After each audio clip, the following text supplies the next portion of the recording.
Welcome to the Specialty Search and Recovery.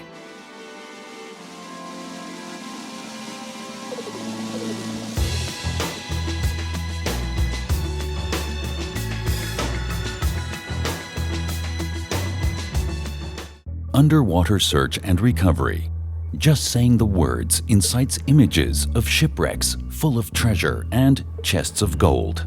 Taking SSI's Search and Recovery program provides in-depth information on necessary equipment, skills, knowledge, and experience required to execute a recreational, not a professional, search and recovery operation for small to medium-sized objects.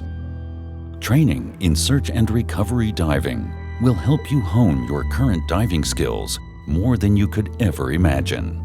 Let's start by examining various factors that affect your underwater searches. It is no big secret that a strong attitude is everything when you are part of a team, no matter how big or small the team may be. This is no different as it applies to search and recovery diving. In fact, diver and team attitude may be the single most important factor when considering the success of a search and recovery operation. Training level and experience is equally important to the success and safety of the team. Each member must be qualified to meet and ideally exceed the requirements of their assigned duties, or be placed in a position that suits their training and experience level.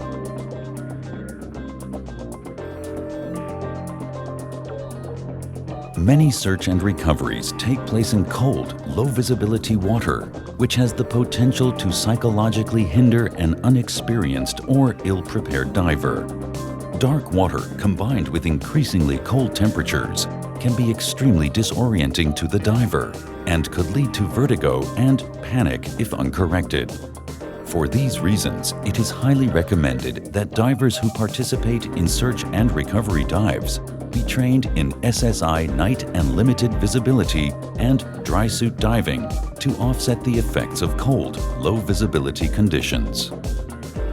Attitude, level of experience, orientation, comfort, visibility, communication, and availability of immediate assistance all affect the psychological well-being of a search and recovery team member. With proper training, good planning, and the correct equipment, each of these factors can be enhanced so that problems will be minimized, if not eliminated. Believe it or not, equipment-related stressors, though easy to eliminate, are one of the most common problems in diving. In most cases, poor maintenance is the reason for equipment malfunctions. As a search and recovery diver, adding SSI's equipment technique specialty will be invaluable. This is a course designed for basic field repair and proper equipment maintenance, which will improve the life of your total diving system.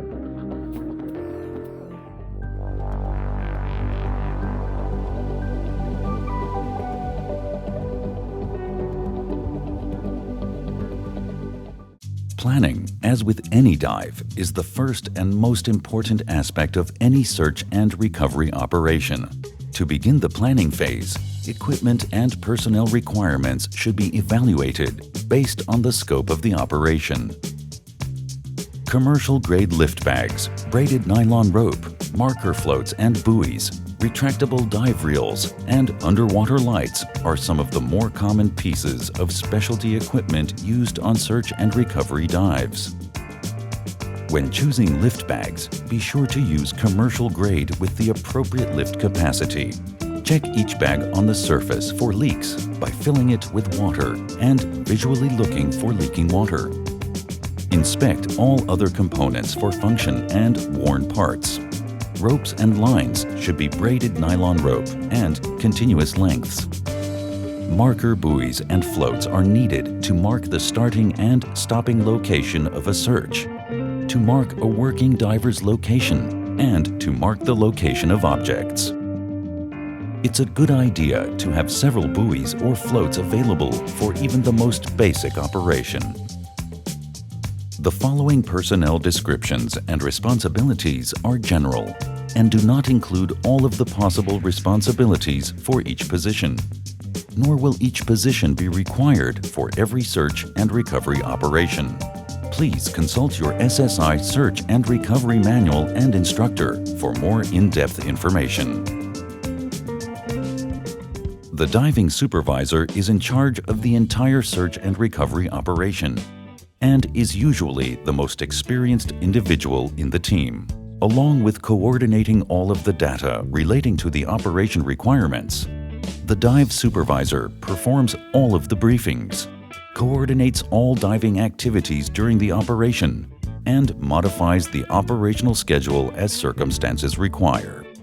The supervisor also has the ability to cancel all operations for any reason at any time. The working diver may act as the safety diver, the searching diver, or an in-water tender for another diver during the operation. On the surface, the working diver is responsible for performing mock or dry runs of their responsibilities, which may include completing a walkthrough of the search and/or recovery using the same equipment that will be used on the dive. The first and most important rule for working divers is to never take any chances or push the limits beyond your abilities. The tender acts as the working diver's surface support by tending the diver's lines, maintaining communication with the diver, passing tools to the diver, and assisting the diver into and out of the water. The tender is also the primary emergency safety diver in the event that the working diver requires immediate assistance underwater or on the surface. Therefore, it is highly recommended that the safety diver holds at a minimum the SSI Diver Stress and Rescue and the React Right certification. The boat captain is responsible for the boat, its crew, and its operation. The boat captain has no authority over the search and recovery operation, except when it puts the boat, its crew, or its passengers in harm's way. The boat captain and dive supervisor work hand in hand to ensure smooth workings between boat operations and search and recovery operations. Communication between team members, especially from the surface to underwater and vice versa, must be established and agreed upon in the planning stages of the operation. The type of communication system used for the operation may range from simple line pull signals to full face mask radio communication devices. Regardless of the type of system used, all communication methods must be clear, concise, and simple. The primary rule in rope signaling, with the exception of lift bag filling and emergencies, is that the tender always initiates signals. For example, 2 pulls initiated from the tender means, "Are you okay?"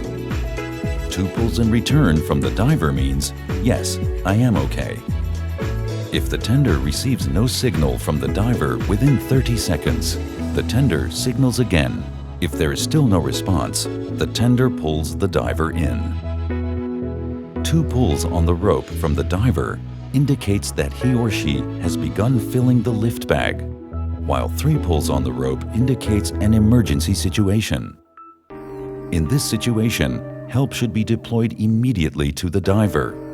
Rope signaling may be adequate for small operations that do not necessitate a large crew. However, for larger operations, it's highly recommended that at minimum, the working divers and their tenders have voice communications. While this can be costly, it is the best and safest method of communication for everyone involved.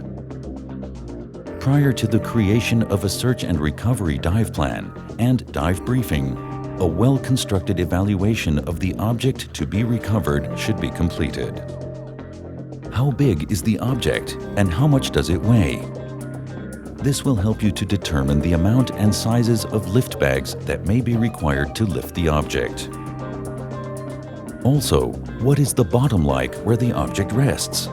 Is it muddy, rocky, or sandy? A muddy bottom might suggest that you will need more lift to do the suction factor of mud, while a rocky bottom suggests that the object might be stuck. How deep do you suspect the object to be, and will you require lights? It's recommended that all crew members be trained in SSI deep diving and night and limited visibility diving if you answered yes to these questions. The dive briefing is the responsibility of the dive supervisor to oversee. While he or she may not provide the information for the entire briefing, it is his or her responsibility to ensure that all the information needed is delivered and understood by all members of the dive team.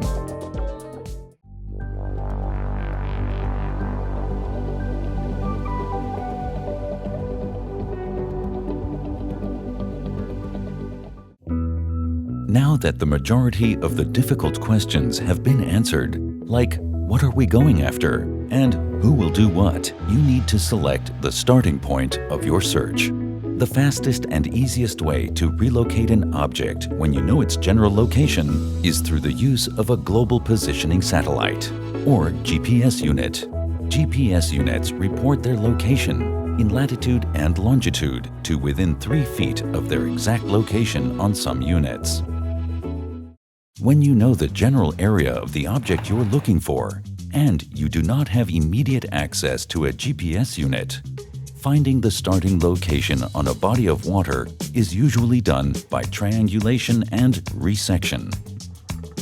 Marking the starting point for any type of search is vitally important. This is where the weighted reference line will be anchored. The reference line should be weighted well enough so that it will not move throughout the course of the search, or if it will be used as the center point for a circular search. A surface float or buoy should be attached to the top of the line and should be large enough to keep the line taut at all times. Once the reference line is set, the search may begin. Let's take a look at the basic types of search patterns. The grid search pattern is used for finding very small items that may be buried in the sand, mud, or silt. The grid itself is usually made out of PVC pipe or a lightweight, non-corrosive metal pipe. In many cases, the grid may be fabricated with stakes and nylon rope or string. Once the grid has been established, the dive team closely examines each square of the grid, while keeping a record of which areas have been covered. Small light objects have less tendency to sink into soft bottoms, while denser objects can be expected to sink deeper. Depending on the type of bottom you are working with, you need to be aware of your movements and be careful not to stir up the bottom, which may cause a silt out. If this happens, wait until the scatter has settled before resuming your search. Under most circumstances, circular search patterns are the easiest to set up and perform, as they allow a minimum of divers to cover a relatively large area. It is best when you are looking for a medium-sized object and you have a good idea of where your object is. Set up the search by attaching a guideline to the reference or center line. Make sure the center line is firmly weighted to the bottom and buoyed on the surface. Next, attach a second line that is the same length as your guideline. This is your rotational line. Be sure that the rotational line will rotate around the center line without becoming caught or jammed. You will want to start your circular search based on the visibility. For example, if visibility is 6 meters or 20 feet, it would be best to start your first search 5 meters or 15 feet away from the center line. To do this, move out 5 meters or 15 feet from the center line on your rotational line. Begin swimming away from the guideline, holding onto the mark off the rotational line. Look between the center line and your body for the object while swimming in the circle. Upon your return to the reference line, move another 5 meters or 15 feet out on the rotational line and complete the circle again. If you have not found the object by the time you reach the end of the 30 meters or 100 feet, you will have to move the center line and begin again. Be sure to log each area that you have searched to avoid double work. As we mentioned before, the circular search pattern is best when looking for medium-sized objects. in an area in which you know the object lies. If you're not sure where the object is, a grid search or an expanding rectangle search might be a better choice. The theory of the expanding rectangle pattern is the same as the circular pattern, with the exception that you are squaring off the edges. When creating a plan and deciding on the type of search, the primary concerns will be how many working divers and matching tenders you have available, how big the search area is, the size of the object, and the environmental conditions.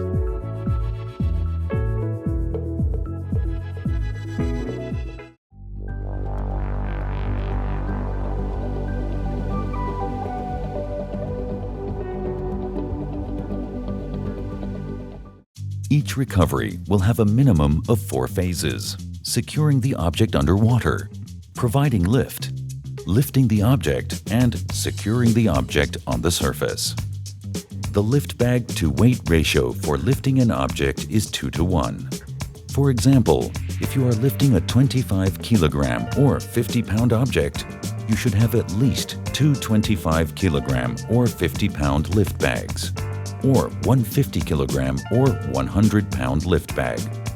If you want to know more about the physics and physiology of diving, SSI recommends the Science of Diving specialty. Assign a team member to take a head count and ensure that nobody will be in the area at the time of the lift other than the diver that will be actually performing the lift, also known as the designated lift diver. Once filling has begun, the designated lift diver fills each lift bag a little bit at a time to keep the object balanced and have an even lift. Once the object leaves the bottom, divers should not be below, follow or ride the object to the surface. If the object will be placed on the boat deck or dock, ensure that all team members participating in the lift are trained and qualified to operate the surface lifting equipment. Upon completion of the search and recovery operation, all equipment should be rinsed in clean fresh water, air-dried and packed dry. Finally, it's a good idea to have a debriefing with the entire team to discuss the events that occurred and things you would do differently the next time. You've learned a lot over the course of this presentation, all about search and recovery teams, responsibilities, finding lost items, and bringing them back to the surface. Now it's time to put all of that information into action. Your SSI instructor is eager and ready to assist you in perfecting your skills, so you'll be ready to go on your first search and recovery operation.